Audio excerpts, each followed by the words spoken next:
It is Sunday, Minties, and that means I'm going to be doing another Omnibus overview. By the way, these have been pretty popular so far. You all have been suggesting me so many different Omnis I could be doing, so I might be doing these twice a week, so just keep an eye on the channel. Regardless, today we're going to be talking about The Amazing Spider-Man by David Michelinie and Todd MacFarlane Omnibus, so please stay tuned. A proper shout out, thank you so much to Matthew Mangy for suggesting this. Alright, so before we get started, please, if you have not subscribed yet, hit that subscribe button because we put out videos every day. So we're going to be talking about The Amazing Spider-Man Omnibus by David Michelinie and Todd MacFarlane today. And one of the important things is that this has had two printings. This is the very first printing, and there was also a variant version, a standard cover edition, that one there. But I went with the 300 cover. I mean, when you have to choose between 300 and 301, for me at least, I went with the black and white costume. The second printing was only the red and blue costume. So that's something to keep in mind. I think as of now, it's out of print. I'm not 100% sure. I haven't checked my list lately in the last few months, but I think it's out of print. But this is the story that introduced us to this character right here, which we'll talk about, and that is Venom. And let's look at it under the dust jacket. Again, keep in mind, this is the first printing. I believe the second printing has art on the actual board, but this is what the first printings look like. This is what most of the Omnis look like back then, with this fake leather look to it that I love so much. Oh, and I love this, but I don't think they do this anymore. Maybe for the Marvel Masterworks, they still make books like this under the dust jacket. Let's take a look inside. Okay, let's open it up. That marble top that they use. Love that. They still use those. So Todd MacFarlane, I've always loved this picture of the Green Goblin versus the Hobgoblin. That was during the Inferno saga, which is all collected in here. Here's the table of contents. I didn't show this here because I'm sure this will change when it gets reprinted and it's different than the second printing. But we kick it off with 296. Not drawn by Todd MacFarlane, right? Todd MacFarlane didn't come in until 298, I believe. We have 297, and here's the very first collaboration of David Michelinie and Todd MacFarlane. During this time, Bob McLeod is inking MacFarlane. Now, he does get to ink his own art later on, which changes his art style dramatically. So this collects Amazing Spider-Man 296 to 329, and also the Spectacular Spider-Man Annual Number 10. And during this time, he is wearing the alien costume, or what is known as the black and white costume. Peter Parker is. Mary Jane knows his identity, and there was an appearance by Eddie Brock earlier. He had already appeared. But the costume had been doing some funky things. And here's some early. Well, this isn't that early, actually. This is the first sign that we get of the costume, the actual original alien costume, merging with Eddie Brock. Meanwhile, Spider-Man had a costume designed to look like the alien costume, but it was not the original alien costume. But let's get to the game changer here. But before we do, just want you to look at the artwork here that is inked by Bob McLeod compared to when Todd MacFarlane is inking his own stuff. And he starts here with issue 300, Venom. The first appearance of Eddie Brock and the symbiote merged together to become one of Spider-Man's worst enemies. And the idea was so silly. Even as a kid, I was like, wait, the costume came alive and now is hunting Peter Parker? That is so random.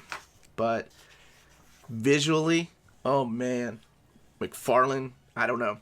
I love that creepy smile that he put on him. You know, this is before he got redesigned by Eric Larson with the huge jagged teeth and the long tongue. But this is the original design. This is what Venom looked like. This is what we got as kids. We're like, okay, that's actually cool. He's a lot different. He's bigger. He's more muscular. And Spider-Man can't use his spider sense to tell when he's attacking. Oh, this is going to be brutal. And sure enough, it was. And then we move on to other storylines. By 301, he decides to throw away the costume of the black and white costume because Mary Jane was just so shook up by it. So he goes back to the classic red and blue. Most of this, I want to say like 90%, 95% of this is drawn by Todd MacFarlane. There's the chameleon. So you get a lot of characters. I love the way that he drew the Taskmaster. I've always been a big fan of the way that he drew capes. I mean, this is something that he took on to do Spawn, but even when looking at Batman Year 2, I love the way he drew these exaggerated capes.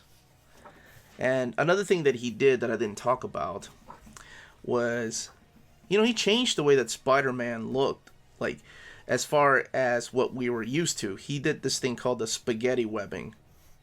So it's a lot more detailed than just your standard webbing that a lot of artists had used. And then he would always put him in these over-the-top, ridiculous poses.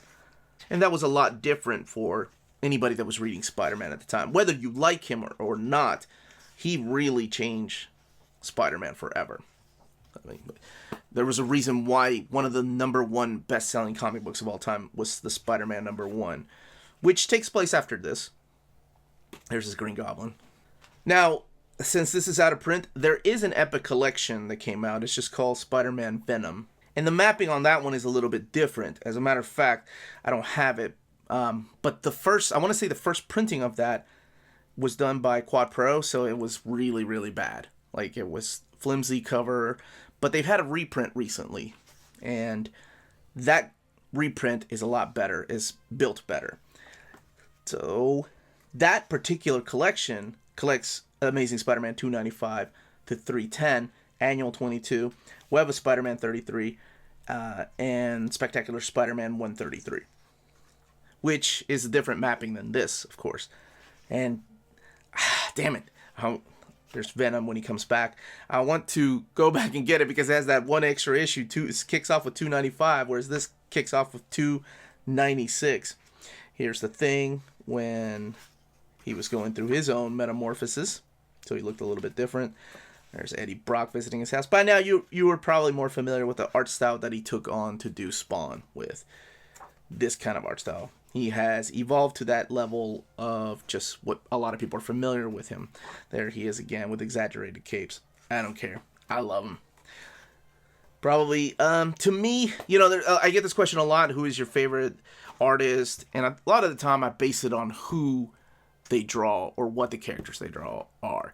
And I have a hard time coming up with who my favorite artist is. But if I were to pick my favorite Spider-Man artist, I mean, I have to go with my childhood. I have to go with Todd MacFarlane. Of course, John Romita's up there. Of course, Steve Ditko. But to me, and Eric Larson, Mark Bagley. But to me, the guy that made me go out and buy single issues every month. This is Assassination Plot. This is the one with Sabretooth. Was this guy right here, Todd MacFarlane.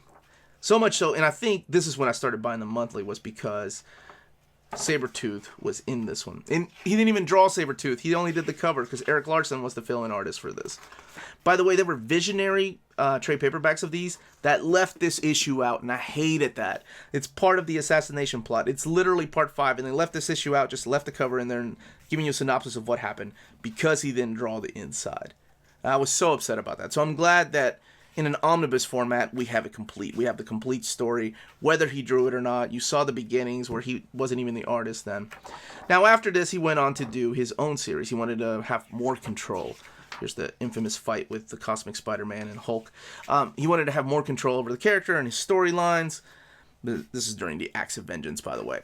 So that omnibus is separately. And when he left Amazing Spider-Man to make Spider-Man, just adjectiveless Spider-Man, the guy that took over the book was Eric Larson. As a matter of fact, you got to see some of Eric Larson in here, drawing some of those, or that fill-in issue, and then these stories right here.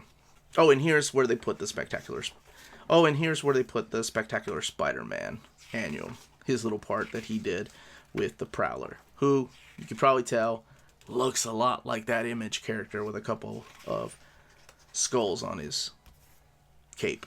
Apparently, he also drew a part of this What The with Batman and Joker. Interesting, and Robin. What The was kind of like their Mad magazine. So here's some covers, and I'm so glad that they did this. They put the Marvel Tales covers back here. So Marvel Tales were reprints of original, kind of like, think of like X-Men Classics, right? Or Classic X-Men. Retelling classic storylines from Spider-Man.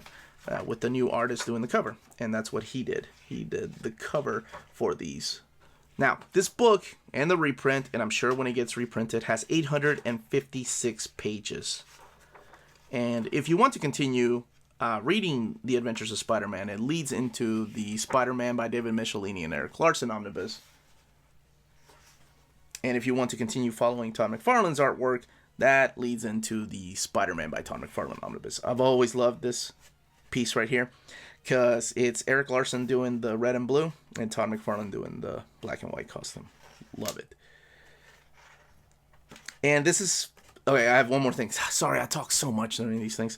I have one more thing to add. This is the picture that Todd MacFarlane drew for the cover. This is a trade paperback cover, right? One of the earliest trade paperbacks. And this is the picture that Eric Larson saw, and he misunderstood the tongue, so he thought the tongue was a lot longer than it was, just the way that he was looking at it really quick. So that's why we have the infamous tongue with all those jagged teeth now that Eric Larson drew later on. Here's the assassination plot cover. That's the cover that they used for Spider-Man vs. Venom omnibus. Here's the official handbook issues. And, of course, the variant. And I think when it came out, it was the direct market cover, if I'm not mistaken. I realize the book is out of print, but if you want to check out other Spider-Man stories, such as the Spider-Man Epic Collection Venom, check out our sponsor, cheapgraphicnovels.com, your online home for brand new graphic novels and collected editions up to 50% off the cover price. Cheap Graphic Novels prides itself on packaging your books so they arrive safely and in excellent condition, as well as prompt and helpful service. And check out their bargain bin for even greater deals up to 90% off cover price. And for you minties, Cheap Graphic Novels is running a special promotion. If you're a first-time customer, let them know you were referred by Near Mint Condition at the checkout, and you'll receive a credit for free shipping on your next order. Now, this is only for U.S. customers. Cheap Graphic Novels, your source for the hottest books with the kind of deep discounts, quality shipping, and customer service that will keep you coming back for more. That was the content of the book and the page count. Again, this has had 2 printings, so let me know in the comments down below if you picked either one of those up, if you went with the Epic Collection, what you thought about the David Michelinie MacFarlane run, if you've read them, if you've never read this run, if you're hoping for another reprint. I would love to know all those comments down below. Please don't forget to hit that like button, and if you haven't subscribed, please think about subscribing. We put out videos every day, much like this. We can be found on Redbubble and Patreon, and that is a great way to support the channel if you can do so. And more importantly, please remember, everyone, stay healthy and safe out there, and much love to you all.